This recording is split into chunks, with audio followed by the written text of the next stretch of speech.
Shlomo blowing shofar for us. Thank you. Boker Tov, good morning. We continue with the 3-minute daily dose of Torah. Here in Parshat Ki Tetze, the Torah says, kind of out of nowhere, says a mitzvah to remember. Now, at the end of the parsha, we'll have a mitzvah to remember what Amalek has done to you.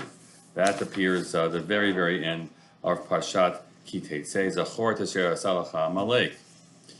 Yet, earlier on, in the middle of chapter 24, Pasuk Tet, it reads, Zachor et asher asa Adonai l'hacha Miriam b'derech b'tzeitchem miMitzrayim. Remember that which God did to Miriam on the way when you were leaving Egypt. What an interesting parallel. That's right, the same kind of language that's used for remembering what Amalek did to you. What did God do to Miriam?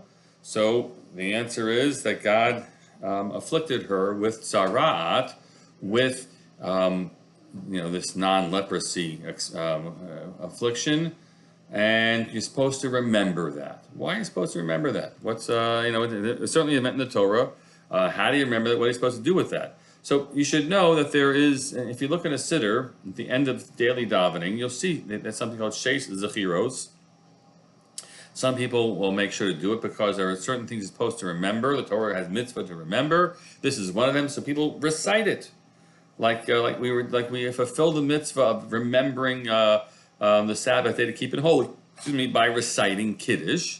So we'll remember what God did to Miriam by reciting the verses about that. Rashi makes it pretty clear what the way we Jews are supposed to remember what God did to Miriam. Says Rashi, Im bata lihizaher shelo tilakeh b'tzarat. If you want to be cautious so that you don't get afflicted with tzarat, al tesaper lashon hara. Don't speak lashon hara, evil speech.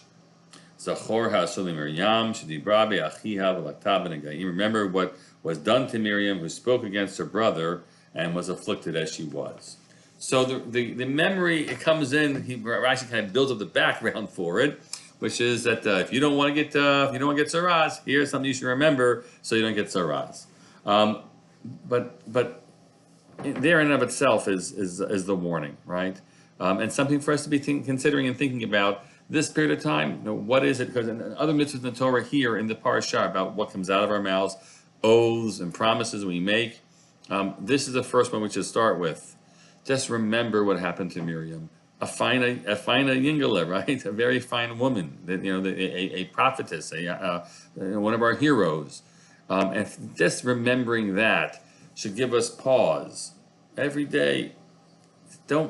Yes, you can, if you want to recite the verses about it to fulfill the mitzvah, fine. But how about instead not focus on what you shouldn't be saying?